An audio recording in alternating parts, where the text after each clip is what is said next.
Contextualizando. Meus queridos amigos, meus queridos irmãos, um feliz sábado. Hoje nós temos um assunto importante para nós relatarmos, no estudo da Epístola de Éfeso. E nós sempre aqui apresentamos uma introdução, alguns fatos curiosos que envolvem essa cidade importante que existiu no passado, que hoje encontra-se às ruínas. Mas um fato ligado a um dos apóstolos mais importantes dos 12 que andaram com Jesus, que foram chamados por Jesus. Eu falo de João. João, considerado o apóstolo amado, É importante dizer que João, no ano 50, ele foi morar na cidade de Éfeso, se tornando ali na cidade de Éfeso um baluarte da igreja. O apóstolo Paulo, na Epístola aos Gálatas, chamava ele de coluna da igreja. Coluna no sentido da representatividade simbólica, da força que João ele representava. E João, ele exatamente foi morar na cidade de Éfeso, juntamente com Maria, a mãe de Jesus, segundo a tradição, onde Jesus, quando morreu, teria entregue a responsabilidade do cuidado da mãe dele para João. No ano 85, João ele escreveu exatamente ali o quarto evangelho, o evangelho que leva o seu nome, bem como também as três epístolas de João, primeira, segunda e terceira epístola. E aproximadamente a partir do ano 95, entre o ano 95 e 98, ele escreveu o livro do Apocalipse ou na ilha de Patmos, conforme o relato bíblico, ou algumas tradições dizem que João ele escreveu o livro do Apocalipse exatamente na cidade de Éfeso, mas os relatos confirmam que ele teria escrito mesmo na ilha de Patmos quando ele estava preso. Ou seja, João saiu da ilha de Patmos, voltou para a cidade de Éfeso, e na cidade de Éfeso, João ele morreu. O próprio historiador Eusébio, ele trata que esse servo de Deus, ele descansou ali na cidade de Éfeso. E até hoje, segundo a tradição, nós encontramos, conforme vocês podem ver na imagem, o lugar onde João ele foi sepultado. E meus queridos, eu gostaria desse momento de chamar você para mais uma vez nós estudarmos mais uma lição da Epístola de Éfeso, destinada aos Efésios, escrita pelo apóstolo Paulo, que fala sobre o mistério do Evangelho. O Evangelho é as boas novas da salvação. E Jesus Cristo, através dessa epístola escrita pelo apóstolo Paulo, quer nos mostrar esse mistério maravilhoso que nos foi revelado, para que assim nós possamos amar essa epístola cada vez mais, porque ela foi endereçada à igreja de Éfeso, mas também para mim e para você. E vem comigo, juntamente com o pastor Jair Miranda, estudar essa lição maravilhosa.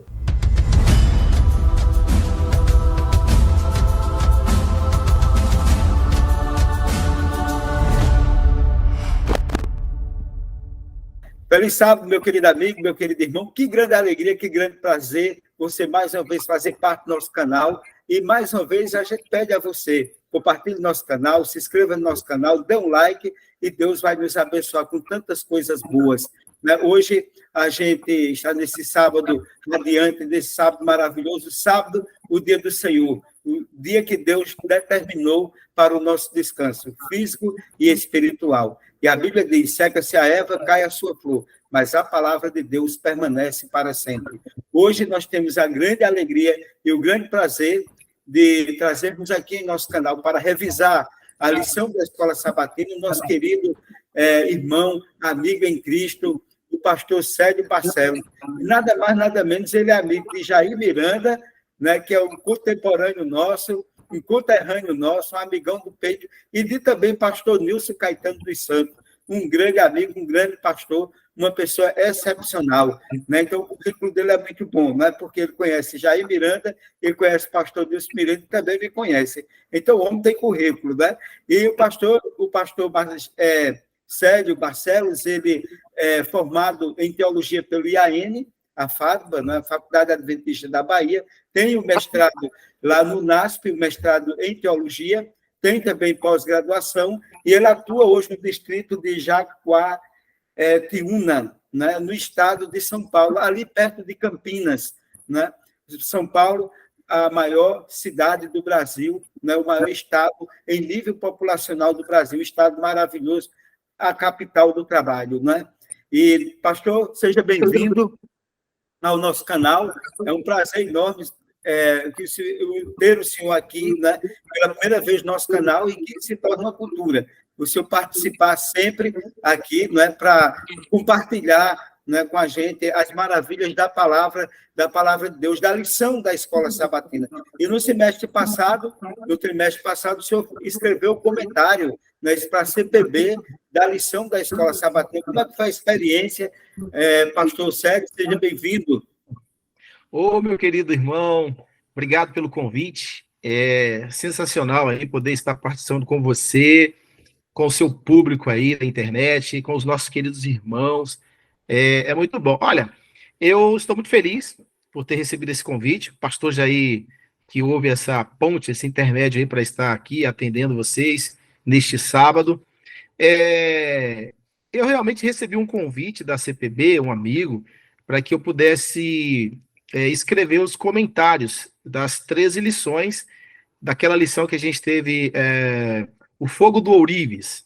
E esses comentários eles iriam para o site da CPB. E aí, assim, aceitei com muito carinho, fiquei muito feliz. Na verdade, eu gosto de escrever, tem um blog, se vocês depois quiserem acessar o meu blog, legal. tempodeoportunidade.com.br, tem meu canal no YouTube, tem também lá no Instagram, tem um Twitter, gosto de escrever, gosto de fazer o Revados pela Palavra, todos os dias a gente posta ali alguma reflexão, e aí por isso, aí a CPB me convidou, e eu fiquei muito lisonjeado, e foi uma experiência muito positiva, foi bem legal, eu recebi alguns feedbacks de pessoas do Brasil, e até do exterior, que leram, que foi muito útil ali, inclusive para o enriquecimento do entendimento da lição da Escola Sabatina. Pronto, se tiver algum material publicado, pastor, está convidado para... A gente tem uma editora aqui, a editora Antropos, né, democratiza muito a editora nas publicações, porque como em e-book, né, para ter, e ficar é um preço que cabe no bolso, tá certo? Isso é bom, porque a gente publica e a gente deixa, né, aquilo que a gente produziu, aquilo que a gente escreveu, a gente deixa registrado, né, e vai se perpetuar aí para sempre, né? Fica aí nas bibliotecas, as pessoas leem, né? Cada um tempo e espaço, a gente não sabe aquilo que a gente produz aonde vai parar, né? Vai parar onde a gente nem imagina. E abençoa a vida das pessoas acima de tudo, né? É verdade. Eu sempre gostei assim, de ler, escrever, e através de um amigo, o pastor Cláudio, Cláudio Soares, ele é muito estudioso e tem um blog também muito interessante. E a partir dali, eu lembro que um colega meu, ele falava, por que você não cria um blog? Mas eu não tinha muito, não sabia fazer isso. E aí, no período do mestrado, esse amigo, o pastor Cláudio, acabou criando esse blog para mim, e eu já tenho esse blog aí talvez há uns 6, 7 anos, e é onde eu coloco minhas percepções, minhas crônicas, meus pensamentos, meus insights, e algumas coisas relacionadas à igreja, à vida. Então, se você de repente gosta de ler e quiser de repente ver aí alguma coisa interessante, você, amigo internauta, pode acessar aí o nosso blog tempodeoportunidade.com.br. Muito bem, pastor, muito bem. E você não pode perder a oportunidade de procurar e buscar coisas boas para ler. A internet tem muita coisa ruim, mas a maioria das coisas que tem na internet são para edificar, para melhorar, né? Ou seja, é uma fonte de informação inesgotável. E está aí mais uma fonte de qualidade, não é? Apresentada pelo pastor Sérgio Bacelli. Pastor, vamos lá, né? O mistério do Evangelho. O texto que é colocado aqui como texto áureo da lição se encontra em Efésios, capítulo 3, versículo 20 e versículo 21, que nos diz: ora, aquele que é poderoso para fazer infinitamente mais do que tudo o que pedimos ou pensamos, conforme o seu poder que opera em nós, a ele seja a glória na igreja e em Cristo Jesus, por todas as gerações, para todo sempre. Pastor, com base nesse texto, a base do estudo da lição é Efésios capítulo 3. Né? Efésios é uma epístola importante, né? Era uma igreja amada por Paulo, né? Uma epístola que Paulo escreveu quando estava já vamos dizer, na sua prisão domiciliar, né? E no capítulo 3, ele fala de um mistério, o mistério do Evangelho, que é o título da lição. Quais são os pontos importantes que o senhor gostaria de elencar nessa lição, como introdução para nós estudarmos? Que legal. Então, essa realmente é uma lição fantástica, esse tema, esse título, O Mistério do Evangelho, e a gente vê a preocupação do apóstolo em atender os povos. E, baseado nessa primeira pergunta aí, eu separei dois temas principais dessa primeira pergunta. Os dois temas principais que eu achei interessante aqui, dentro desse ponto de vista importante que Paulo demonstra para nós, é o seguinte: o primeiro tema, o prisioneiro do Senhor. Eu achei bem interessante isso aí. E o segundo tema, eu destaquei assim, o apóstolo dos gentios. E aí, levando em consideração esse primeiro tema, o prisioneiro do Senhor, eu diria o seguinte: Paulo, aqui, ele destaca a sua condição de prisioneiro. Só que o interessante, amigo internauta, não é qualquer prisioneiro. E Paulo aqui, ele não se coloca numa condição, por exemplo, de vítima ou, quem sabe, de culpar o próprio Estado romano. No entanto, o que me chama a atenção aqui é que ele não dá aquele gosto ao Estado, a Roma, em dizer que ele é prisioneiro do Estado. Porque ele agora, ele se coloca como o prisioneiro do Senhor. Isso eu achei fantástico, essa linha de raciocínio que a lição traz para nós. Você aí, amigo internauta, você que estuda aí a sua lição, isso é muito importante. E o interessante é que Paulo aqui, ele reafirma o seu amor por Jesus Cristo, mesmo em condições subhumanas. Ou seja, a prisão ali no primeiro século não era uma prisão como os dias de hoje. Hoje a gente já tem no Brasil, assim, o chamado encarceramento, e há prisões realmente que parecem masmorras da Idade Média. E no contexto ali do primeiro século, Paulo estava numa situação muito desconfortável, insalubre, de periculosidade, vamos assim dizer, porque muitas vezes corria risco de vida, né? Então, aqui o que acontece? Essa condição que Paulo transmite para a igreja, ali, especialmente para os gentios, era o foco dele, em algum aspecto ali, é algo muito forte, inclusive para nós hoje, irmão Matusalém, e você que está nos assistindo agora, neste momento. Por quê? Por que é algo muito forte para nós hoje? É que, na mente de Paulo, a luta dele, ele não estava numa luta errada. Ele não estava lutando uma luta errada. Até vou utilizar de redundância aqui, luta errada, né? Mas olha só, na verdade, Paulo, ele não estava ali naquele contexto preso por questões políticas. Não é essa a questão. Ele não estava por questões ideológicas, tá? Isso nos ensina muito, até no nosso contexto atual. Porque na mente dele, o conceito de liberdade para ele, para Paulo, já havia alcançado uma dimensão assim metafísica, vou dizer. Por quê? Porque para Paulo, ele era prisioneiro por causa do evangelho e não por causa de uma subversão ao Estado ou qualquer coisa nesse sentido. Isso é bem interessante. Então, esse primeiro ponto, esse primeiro tema, eu destaco, eu faço esse destaque, porque Paulo estava assim, numa dimensão espiritual acima, ou seja, do senso comum. Ele não estava mais preocupado com isso nesse sentido aí. E aí, o segundo tema, eu não sei se eu quiser interromper, pode interromper também, meu Matusalém. Mas tranquilo, pode continuar. Ok, o segundo tema, eu destaco o seguinte: o apóstolo dos gentios, e aí a gente vê a partir do verso 3, ele diz assim, eu queria até ler esse texto aqui, diz assim, ó, o verso 3, capítulo 3 de Efésios 3, diz assim, ó, depois dele falar que ele era prisioneiro do Senhor, ele diz assim: pois, segundo uma revelação, me foi dado conhecer o mistério, conforme escrevi há pouco, resumidamente. E aqui, é algo que eu acho que a gente pode gastar um tempinho aqui para trabalhar com você, amigo internauta. É o seguinte, a partir desse texto, Paulo ele faz uma digressão daquilo que ele estava dizendo. Ele muda o assunto, ou seja, ele desvia o foco de prisioneiro do Senhor, de prisioneiro do Evangelho, ou seja, da condição que ele estava vivendo ali de prisão, e agora ele procura relembrar à igreja a sua compreensão do ministério de Cristo. Tá? Isso é bem interessante. E dentro dessa questão do ministério, vem a questão do mistério. Que mistério seria esse? O que seria o mistério? O mistério é um segredo. E que segredo é esse?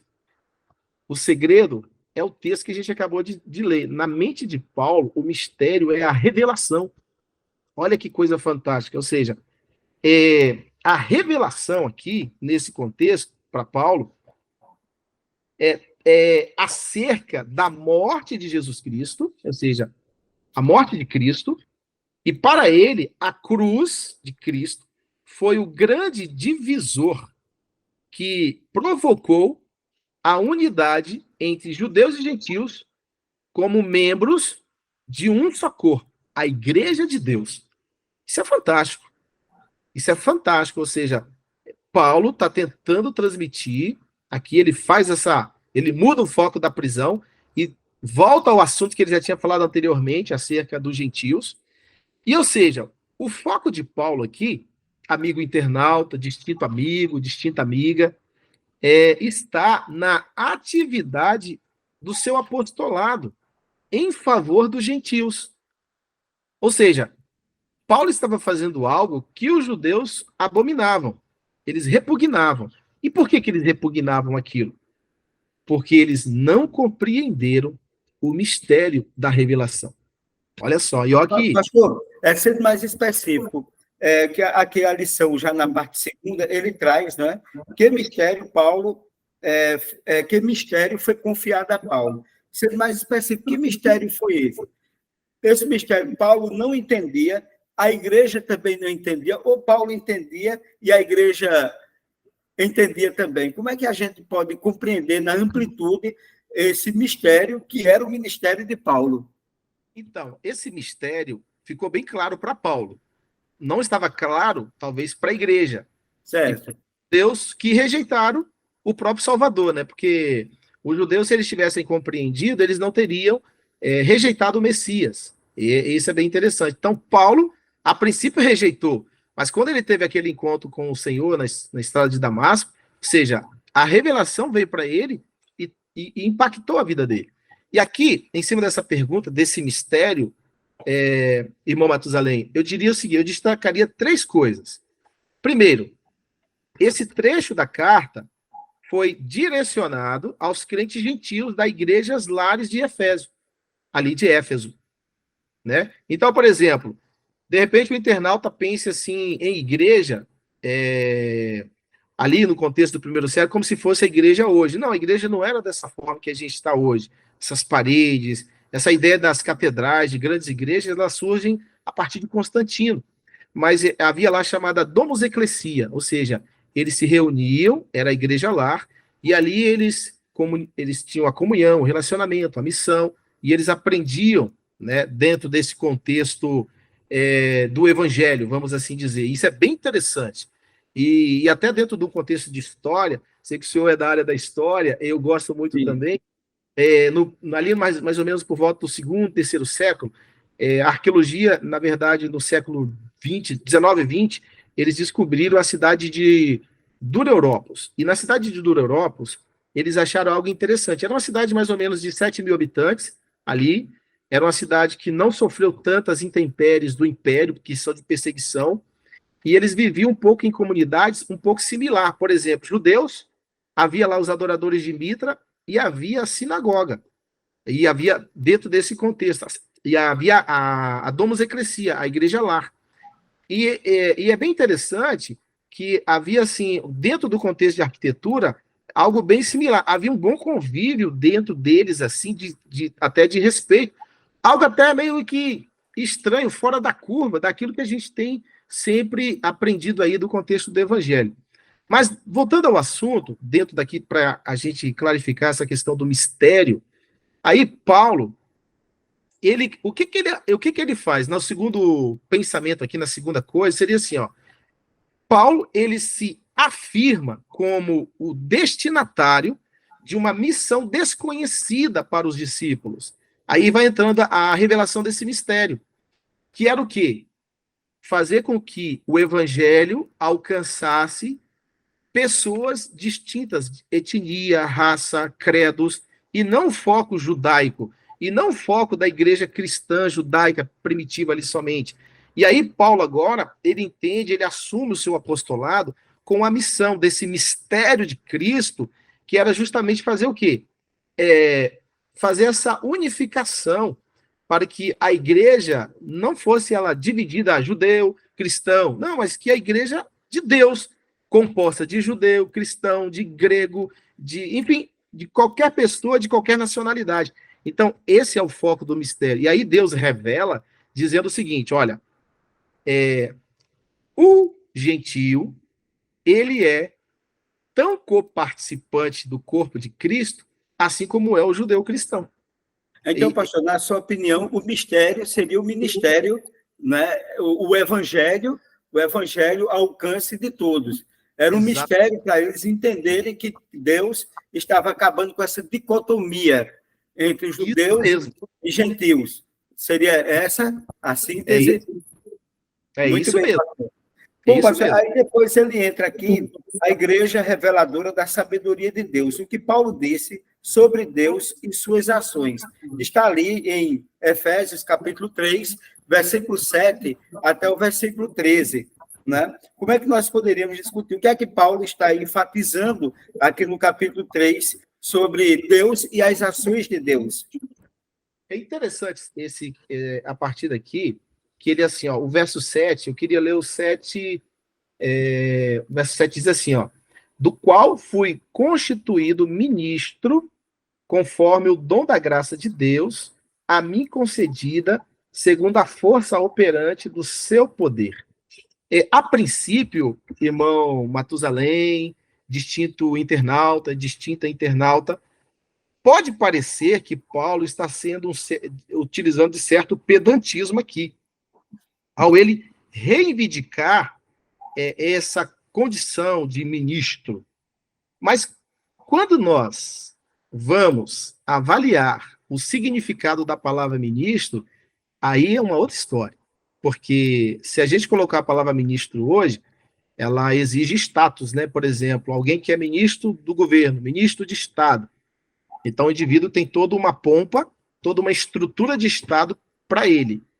Ser ministro, para Paulo, ali, quando ele abroga isso, em ser ministro, a palavra ministro quer dizer remador de terceiro nível.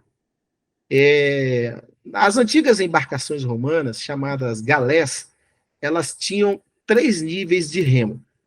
Havia o nível superior, o intermediário e o terceiro nível, que era lá embaixo.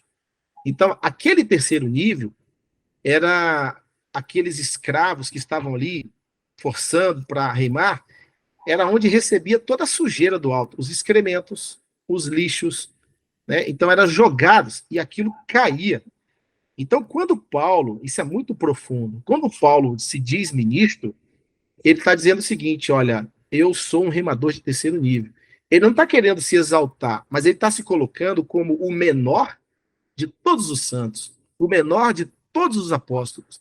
Apesar de que, depois de Jesus Cristo, não teve ninguém que conseguiu levar o evangelho tão adiante como foi o apóstolo Paulo. Então, a gente olhar por este lado, a gente percebe aqui a humildade desse homem, que era intelectual, conhecedor, mas que verdadeiramente se converteu.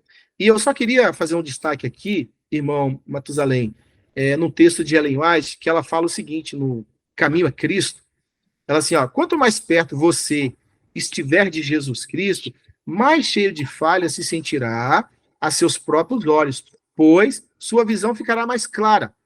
As suas imperfeições serão vistas em amplo e distinto contraste com a natureza perfeita de Cristo. Então era isso que Paulo enxergava. Né? Paulo Isso. enxergava um pecador.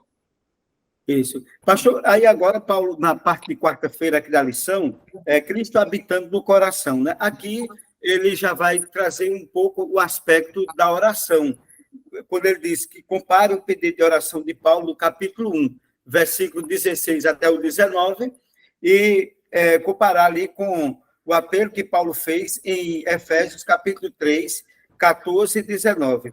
Quais são as semelhanças do pedido? Porque aqui a gente traz, diante da discussão, né, o aspecto concernente à oração. Como é que a gente pode comparar, ajudar os nossos amigos que estão nos acompanhando a questão da oração aqui nesse contexto?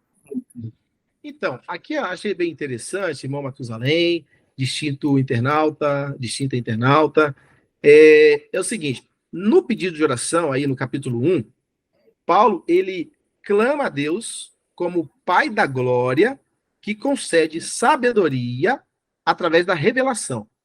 E é bem interessante, eu gostaria que você prestasse bem atenção nisso aqui. Por quê? Porque quando ele faz o apelo, aí, já no segundo texto, ele já faz um trocadilho. Ele, por exemplo, nas palavras ali, quando ele se refere a Deus, ele se refere a Deus como alguém bem próximo dele. Ou seja, Paulo está sendo assim, além de fazer o relato em sua oração, ele agora está dizendo o seguinte, olha, ele está próximo de Deus e ele está querendo transmitir isso para a igreja, que a igreja também sinta isso.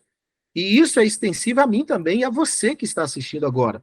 Ou seja, o que Paulo está querendo dizer aqui para os Efésios e para nós hoje também, que o Deus dos céus e da terra quer nos reunir em uma única família, olha que fantástico, da qual ele é o patriarca. Então, isso é fantástico. Então, Paulo está tentando transmitir para os seus ouvintes que o propósito de Deus é unificar todos os povos como uma única família, família do reino, família do céu. Tá? Então, Paulo aqui, ele está celebrando a abrangência do plano da salvação. Quer ver? Olha só, o capítulo 1, versos 9 e 10, eu queria, permita-me fazer essa leitura. Beleza. Olha só, os versos 9 e 10. Desvendando-nos o mistério da sua vontade, segundo o seu beneplácito que propuseram em Cristo, de fazer convergir nele, na dispensação da plenitude dos tempos, todas as coisas, tanto as do céu como as da terra. Olha que fantástico. Ou seja, Deus, como Pai, reunindo seus filhinhos, da mesma forma que a galinha reúne os seus pintinhos ali, né? E agora Deus, ele quer proteger, ele traz para o seu entorno. Então, o detalhe é que Deus, o que ele faz? E aí, essa é a vantagem, esse é o mistério da graça, que ele pega tudo aquilo que é disfuncional, Deus pega famílias disfuncionais. De repente, eu estou falando para alguém aqui que está vivendo um inferno em casa. Talvez o pai é alcoólatra, né? De repente o filho está usando droga, está vivendo uma situação difícil, não está tendo paz no lar. E aí, sabe o que o evangelho faz? O evangelho chega, esse mistério da encarnação, o mistério da graça, ele reúne essa disfuncionalidade e agora joga para um ambiente só, sendo que Deus, ele passa a ser o patriarca, o pai de todos aqueles que aceitam o evangelho. Isso é fantástico. Louvado seja o nome do Senhor.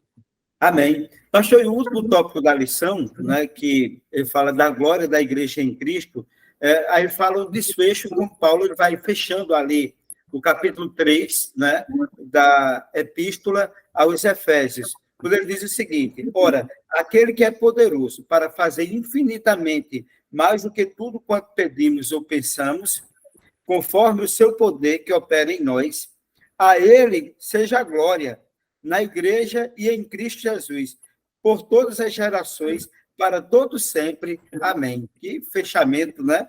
Paulo conclui seu relato com uma oração, de uma oração com uma doxologia, um breve poético louvor a Deus, porque ele louvou a Deus aqui, pastor, nesse fechamento aqui desse capítulo, né? Qual o significado desse louvor aqui que Paulo ele fecha o capítulo. Eu queria só voltar à minha fala inicial, que é o seguinte: Paulo Beleza. entendeu o evangelho como uma dimensão metafísica. Ou seja, Paulo, apesar de estar vivendo na terra, sofrendo abusos do Estado e, de repente, sendo humilhado, as pessoas poderiam olhar assim: ah, tá vendo? É o apóstolo? Como que pode ele ser de Deus, sendo que ele está preso? E aí ele faz aquela digressão, ele faz toda aquela apresentação e ele mostra que, na verdade, ele era prisioneiro de Jesus. Isso é muito importante a gente destacar, por quê? Porque Paulo tinha virado a chave. E ao ele virar a chave, ele não estava mais preocupado com esse mundo. E agora ele começa. E como é que a gente percebe isso? A gente percebe agora no capítulo 3, né? Aqui, versos 20 e 21, quando ele diz assim: olha só, eu gostaria até de ler o texto, porque Pode aí, pastor. vale a pena a gente ler a Bíblia, tá, irmãos? Sim, sim. Eu vou dizer para vocês que a Bíblia é a palavra de Deus e ela tem poder de transformar. E nunca deixe de ler sua Bíblia, nunca deixe de estudar a sua lição. E é aqui que a gente encontra essa convicção que Paulo tinha. E aí, os versos 20 e 21 diz o seguinte: ora, aquele que é poderoso para fazer infinitamente mais do que tudo quanto pedimos ou pensamos, conforme o seu poder que opera em nós. A ele seja a glória na igreja e em Cristo Jesus, por todas as gerações, para todo sempre. Amém. Então, meu prezado internauta e distinta internauta, Paulo louva a Deus pela salvação oferecida à igreja por meio de Jesus Cristo. Isso é fantástico. O que ele faz aqui? Ele extrapola a sua emoção para que os crentes sentissem o que ele sentia. E talvez numa linguagem poética, que ele estava querendo dizer o seguinte: olha, eu já estou vivendo o reino de Deus. E ele queria que a igreja também experimentasse aquilo já agora. E certamente eu e você, ao lermos esse texto, o anseio do apóstolo é que, quando essa carta chegasse a nós, é que nós também sentíssemos a mesma coisa, a mesma emoção, esse mesmo sentimento. Paulo estava dizendo, e dentro ali, que o louvor, ele não cessaria, mas que ele continuaria na eternidade. Gente, isso é fantástico. Você não pode limitar a fé cristã a essa vida aqui. E aí, o que acontece? Paulo eleva aqui esse sentimento, essa maneira, né, esse entendimento para uma dimensão cósmica. Da mesma forma que o profeta Daniel não via, por exemplo, o conflito entre Jerusalém e Babilônia somente com aquele aspecto local ali no 6º século antes de Cristo, mas ele enxergava aquilo como um plano cósmico. Paulo está dizendo aqui para a igreja e para mim, para você, que os sofrimentos do presente não se comparam com a glória do futuro. Gente, isso é maravilhoso. Agora, para que a gente tenha esse entendimento do apóstolo, é preciso que a gente morra para o nosso eu. É preciso que a gente compreenda os conhecimentos, os sentimentos e os valores do reino. E não fiquemos nos conhecimentos e sentimentos e valores deste mundo. Então, Paulo havia feito essa transição. Ele virou a chave. Ou seja, morrer para ele gera lucro. Por isso que ele se coloca como prisioneiro do Senhor. E é isso que eu e você temos que ser, irmãos. Amigo internauta, nós precisamos ter essa mentalidade de escravo de Jesus Cristo. Não para ser escravizado igual o ser humano, o poder faz, mas é para a salvação e para a liberdade. Paulo, mesmo preso, se considerava um homem livre, porque ele entendeu o que era a verdadeira liberdade. Então, pastor, nem todo mundo que é preso, nem todo mundo que é livre, né? Nem todo mundo que é livre. Isso implica dizer que verdadeiramente não esteja numa prisão. E a pessoa que está numa prisão, às vezes, como Paulo, né, está livre, ele sentiu o sentimento, né, de liberdade em Cristo. Isso é um mistério, né, pastor? Isso é um mistério. O camarada preso e livre. E, às vezes, o indivíduo livre, mas preso, né? Então, Paulo, ele, de fato, ele transcende o tempo, transcende a teologia, porque Paulo era aquele teólogo né, que não só escrevia, né, mas que também vivenciava. Ele colocava a teologia na prática, vamos dizer, colocava em prática as suas ações. Então, é um homem, sem sombra de dúvida, espetacular, né? Espetacular enquanto teólogo, enquanto missionário, né, e enquanto testemunho pessoal, né? Foi, de fato, um exemplo para todos nós. Pastor, e concluindo aqui a lição, quais os pontos que o senhor destacaria para concluir? Se o senhor tem alguma experiência, né, que o senhor poderia agregar aqui a esse estudo tão maravilhoso, né, da carta de Paulo aos Efésios. Ok. Bom, primeiro, obrigado aí pelo convite, agradeço. E a você que está assistindo aí nessa transmissão, que você seja amplamente abençoado e que você possa, cada dia, buscar a palavra de Deus. Eu diria para você que, se porventura você que está aí sofrendo, neste momento, alguma situação, né, de dificuldade, perseguição, problema em casa, problema no trabalho, tem desemprego, enfim, qualquer situação que respeita a sua fé, uma perseguição ou alguma coisa, eu quero dizer que a glória de Deus é maior do que tudo isso. E era isso que Paulo tinha em mente. Paulo não queria que os irmãos perdessem a fé por causa dos problemas e da vergonha, por exemplo, que porventura eles viessem a sentir por Paulo estar preso. Ou seja, Paulo queria que os irmãos não sentissem vergonha dele, porque ele não tinha vergonha do evangelho.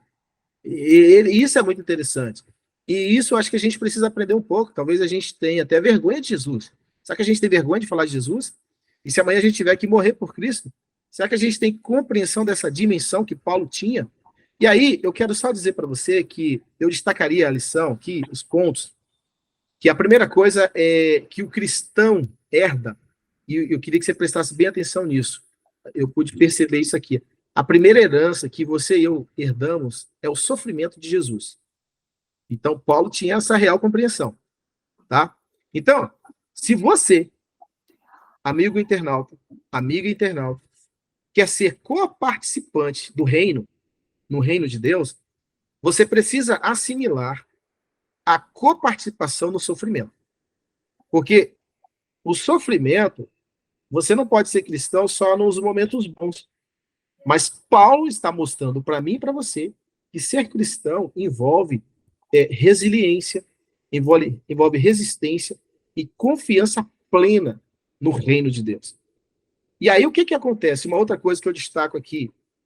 Compreenda a liberdade não como uma luta política, ideológica. Tem muita gente, muito cristão indo numa vibe totalmente errada.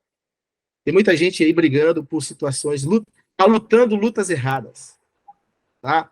Mas você precisa entender, irmão, amigo, internauta, que a sua luta, a sua liberdade, melhor, ela só ocorre através de uma pessoa.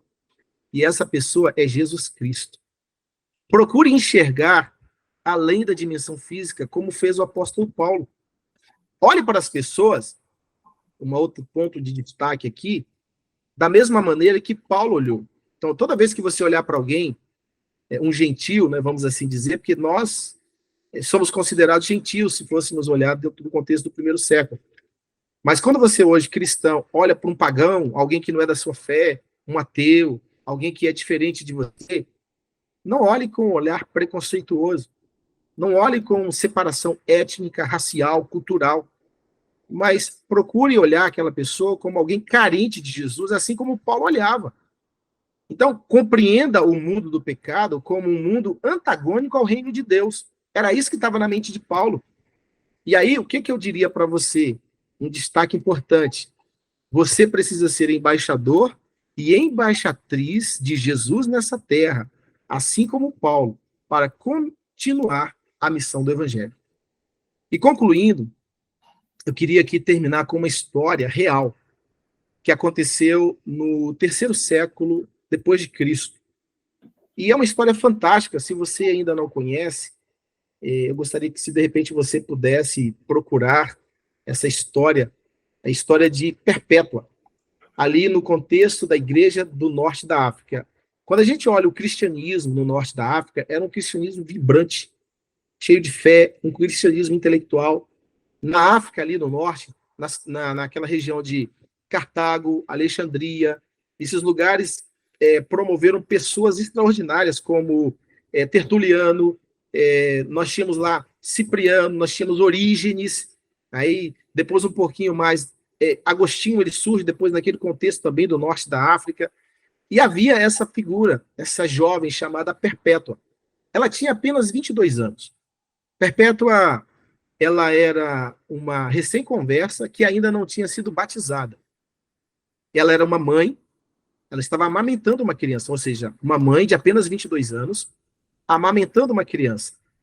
E o imperador Sétimo, Severo, ele fez um decreto e aprisionou os cristãos. E era o seguinte: quem insistisse em adorar a Jesus e não ao imperador e aos deuses, permaneceria preso e seria morto. E aí muitos cristãos, sabe o que aconteceu? Eles desistiram. Eles não conseguiram enxergar além do plano físico. Mas essa jovem, que nem era batizada, ela permaneceu firme, mesmo presa. Olha, pare para pensar, amigo internauta. Perpétua tinha uma criança de colo que ela ainda amamentava. E aí mandaram chamar o pai para tentar convencê-la a desistir daquilo. Era só para ela adorar o imperador. E aí o pai veio, tentou convencê-la, e ela disse o seguinte: eu não vou trocar o meu Jesus. Você, Luca, e essa criança vai ficar órfã? Ela disse: eu não troco Jesus por nada. E aí eles, dentro da prisão, conseguiram facilitar para que ela pudesse amamentar o seu bebê pela última vez. E naquele momento, ela amamentou e ela foi levada para a arena. E lá no momento, o soldado estava com uma espada para tirar a vida daquela jovem mãe. E a história dela já tinha se espalhado ali. E aquele soldado, ele não teve coragem, ele estava tremendo, ele não conseguia lançar a espada e matar aquela jovem mãe de apenas 22 anos. Prisão, estava presa, à semelhança de Paulo, numa prisão, mas ela já estava livre em Jesus, isso que era o mais importante. E naquele momento, Perpétua olha nos olhos daquele soldado e pega a espada firmemente e diz assim para ele: olha, faça o seu trabalho. E naquele momento, o carrasco desfere a espada, e essa jovem mãe morre, porém, com a fé, morre, porém, livre. Ela não se deu, não se vendeu para o império, não se vendeu para o pecado. Eu digo para você, meu irmão, minha irmã, amigo, amiga, não se venda para este mundo. O mundo está contaminado. Tem coisas boas e maravilhosas, mas as coisas deste mundo que estão contaminadas, elas são contrárias ao Evangelho. E foi isso que Paulo tentou transmitir para a sua igreja, especialmente para os gentios, em dizer para eles que em Cristo Jesus todos são uma família e em Cristo Jesus todos são livres, e isso é o que mais importante. Maravilha, pastor. A gente agradece pela brilhante explanação, né, de uma lição tão rica, uma lição que nos traz exatamente reflexões profundas sobre o mistério, né, que não é tão misterioso, né? A gente já, o pastor colocou aqui que esse mistério ele está revelado para a gente, né? Naquilo que representou o ministério de Paulo, naquilo que Cristo fez na vida dele e que Cristo possibilitou na unidade da igreja. Né? E que Deus continue abençoando também o seu ministério, que não é um mistério. Eu, pastor, está certo? Nesse momento, eu pediria ao pastor que fizesse a oração final, aí para abençoar todos os nossos queridos amigos ouvintes. Vamos orar. Senhor nosso Deus, nosso Pai, obrigado pela oportunidade de estar nessa transmissão, que os nossos amigos, ao receberem este vídeo, possam ser abençoados por esta palavra, esse estudo tão fantástico, e que as pessoas compreendam que o mistério que Paulo tanto tentou mostrar é a revelação que Deus já tinha dado, e que muita gente não tinha compreendido, porque em Cristo Jesus todos somos um, e nós nos tornamos a família do Senhor. Nos ajude a ter essa percepção e em olhar para as pessoas, o nosso irmão, o nosso próximo, o estrangeiro, como alguém que faz parte da família do Senhor também. E que essa pessoa se arrependa dos pecados, seja obediente ao Senhor, entenda que a lei do Senhor é importante nesse contexto de mundo de pecado, pois Jesus Cristo veio tirar o fardo, mas uma vez salvo em Jesus, nós somos chamados para obedecer ao Senhor. Venha, Deus, perdoar os nossos pecados e ajuda-nos a ter essa compreensão que o apóstolo Paulo teve. Abençoe aqui o irmão Matusalém, esse projeto que ele tem. Continue abençoando essas pessoas que assistem esta programação, em nome de Jesus. Amém. Amém. Amém, amém. Pastor, muito obrigado. E a você, meu querido amigo, minha querida amiga, muito obrigado. Deus abençoe sua casa, sua vida, sua história, o seu trabalho, a sua saúde, e que você tenha uma vida que represente, acima de tudo, o poder de Deus em todos os aspectos da tua vida. E até o próximo sábado, se assim Deus o permitir. Pastor, muito obrigado, e que Deus abençoe o seu ministério, a sua família. Estamos juntos aí. Até a próxima oportunidade. Obrigado, meu irmão. Deus abençoe a todos. E aqueles que desejarem me seguir lá no Twitter, Célio Barcelos 7, tá bom? Me siga lá e tem sempre reflexão de... E acesse o blog também do pastor, né? Isso é importante. Um abraço. Obrigado. Deus abençoe.